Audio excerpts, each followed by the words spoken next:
So we're talking about growing up. We can start with the young Ian Alvarez. When I reach a Bunji yet. Right. Growing up in Trinidad, what was your Trinidad like? Well, I started on a farm. I grew up on a farm, east side of Trinidad. We're more like the countryside, more the farm areas. Right? So I grew up on one of that. And most of my family have been involved in music from before I was born. Really? My father was a DJ years ago. And when my brothers grew up, started playing instruments in church and things like that. So when I started to go to church with them, I started on drums in church as a kid. Then, of course, when Carnival time come in Trinidad, we have this thing called church camp. So, you know, all the churches take the kids away from the Carnival scene, and the church kind of just go on a retreat at where there be different resorts around the country, just to stay away from the elements.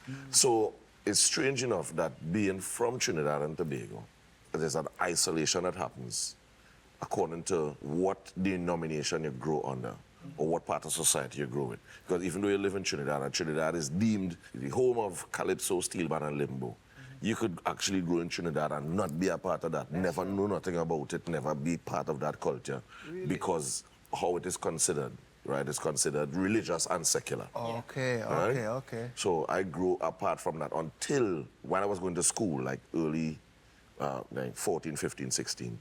A lot of music from not only Jamaica, but from around the world was filtered into Trinidad on the airways, because when Carnival done in Trinidad, it was mandated that all music or anything Carnival related must stop play on national radio.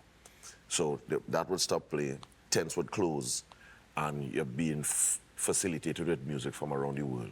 Okay. The music that the youths in Trinidad gravitated to at the time was the music from Jamaica, because a lot of the things that was being said was the same thing that we could have related to, right?